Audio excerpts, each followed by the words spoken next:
Mark Carney on the sidelines of the G7 summit in Alberta. This video is actually from moments ago. Let's listen in. Go ahead, sir. All right, thank you. Mr. President, welcome to Canada. And your personal leadership of the United States. Many issues, geopolitics, economic, technology, and working hand in hand with the United States, Canada and the United States. President Donald Trump is at the G7 summit in Canada, meeting with that country's leaders, where trade is sure to be a top topic. Vaughn Hilliard has the latest. In 2025, President Donald Trump made his dramatic return to global politics, but it wasn't smooth sailing. Instead, it was a bumpy ride full of tariff tantrums, geopolitical provocations, and a massive immigration crackdown dubbed Operation Safeguard. The G7 summit in Alberta became the battleground for this new chapter, as tensions flared with both Canada and Europe. The big question is, under Trump's second term, is America driving toward isolation? Buckle up, because what happened at this summit might change the course of U.S. global leadership. Tariff tensions, revved. Trump's economic punch to Canada. President Trump reignited his trade war with Canada by slapping a hefty 25% tariff on Canadian imports and a 10% duty on energy. This aggressive move hit Canada's aluminum and steel sectors hard. Prime Minister Mark Carney didn't sit back quietly. Canada retaliated with its own matching tariffs, and a nationwide Buy Canadian movement gained momentum. Just before the G7 summit, Trump escalated the tension even further, doubling tariffs on steel and aluminum to a staggering 50%. This didn't just rile up Canadian officials, it sent shockwaves through U.S. manufacturers who depend on Canadian materials for everything from auto parts to food packaging. Even though the summit was supposed to be about diplomacy, no resolution was reached. Carney stood firm, declaring that Canada would not bend to what he called economic bullying. Trump, publicly softening his tone, quietly continued his America First agenda behind the scenes. Canada, meanwhile, strengthened its ties with the European Union and Indo-Pacific allies. Many are asking, could this be the beginning of America standing alone on the global stage? Europe hits back. No more free ride for U.S. unilateralism. As Trump clashed with Canada, Europe came to the summit prepared to push back against Trump's disruptive diplomacy. French President Emmanuel Macron struck first, rejecting America's rumored territorial ambitions in Greenland, stating, "Greenland is not for sale." Everybody thinks in France, in the European Union, that Greenland is not to be sold, not to be taken. And let me tell you very directly that you are not alone. This bold statement set the tone for Europe's resistance. The real heat came from European Commission President Ursula von der Leyen, who delivered a blistering critique of Trump's tariffs. She called them economic landmines, warning that they threatened investment, stability, and the average household budget. But von der Leyen didn't stop at criticism. She offered solutions, calling for the diversification of critical supply chains and reinforcing Europe's €150 billion fund to support Ukraine. Her speech wasn't just a rebuttal, it was a declaration of European leadership in motion. Germany, Italy, and Japan echoed her sentiments. The unified message was clear. If the U.S. chooses confrontation, the rest of the G7 will continue on without it. For a summit once led by American consensus, this year's tone was a sharp contrast, a post-U.S. playbook in progress. Before we dive deeper, take a moment to smash that like button and subscribe. It helps us bring more of these global political updates to you.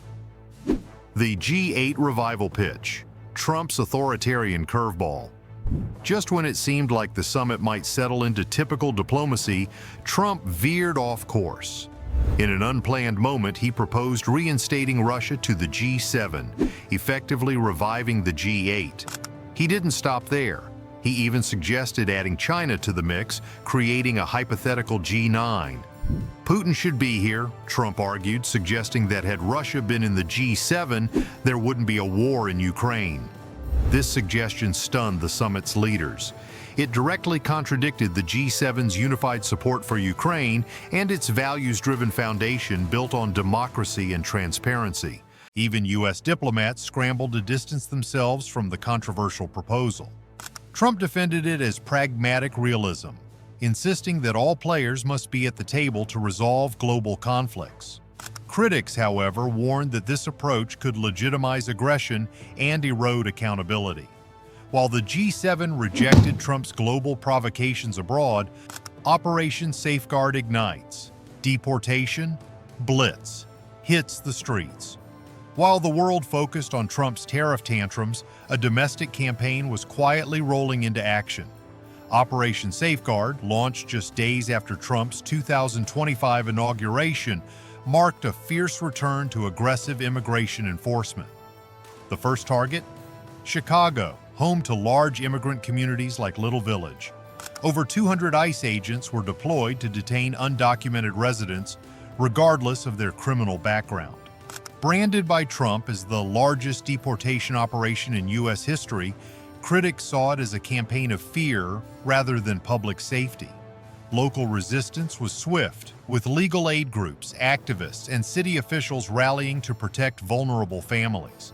The economic consequences were already being felt, as undocumented workers in sectors like hospitality, construction, and agriculture were at risk of being deported. Their removal threatened to disrupt local economies, driving up costs and widening labor gaps. While ICE faced challenges like overcrowded detention centers and lawsuits alleging overreach, the administration pressed forward, using immigration enforcement as both a political tool and a means to galvanize Trump's base. America's place in the pack. Allies chart their own course. As the 2025 G7 summit unfolded in Alberta, a chilling realization took hold. America could no longer count on a front-row seat in global leadership. Trump's unilateral moves, like imposing harsh tariffs, advocating for Russia's return to the G7, and walking back climate commitments, once a unifier among allies, the U.S. now found itself out of sync. Canada took charge of the summit, asserting its independence by aligning with Europe on key issues like green technology, trade stability, and supporting Ukraine. The EU countered Trump's disruptions with concrete proposals, bolstering Ukraine's defenses, strengthening supply chains, and expanding trade with India, Australia, and Latin America. Mexico also broke ranks, condemning Trump's latest tariff hikes. This shift paints a picture of a multipolar world where countries are forging tighter bonds without the U.S. at the center. The G7 didn't collapse, but it evolved. Trust and predictability have replaced the transactional diplomacy that Trump once championed, leaving the U.S. on shaky ground. Verdict: leadership on the line. Will the U.S. rejoin the convoy? The 2025 G7 summit was a high-octane referendum on American leadership. Domestically, Operation Safeguard showcased Trump's willingness to enforce and provoke, while his confrontational diplomacy left traditional allies questioning whether the U.S. values cooperation or expects compliance. The divide is widening as Europe mobilizes billions for Ukraine and Canada strengthens ties with Indo-Pacific nations. Trump's go-it-alone tactics may be pushing the U.S.'s closest partners towards self-reliance. Meanwhile, the economic and ethical toll of mass deportations threatens to undermine the values the U.S. once proudly championed abroad. So, gearheads and policy buffs, what do you think? Can the United States steer itself back into the global driver's seat? Is this shift toward bloc alliances a natural evolution or a direct response to Trump's style? How might this realignment ripple into industries like automotive, manufacturing, energy, and global trade? If you found this video insightful, don't forget to hit that subscribe button. Stay tuned for more updates and content. We've got plenty more coming your way.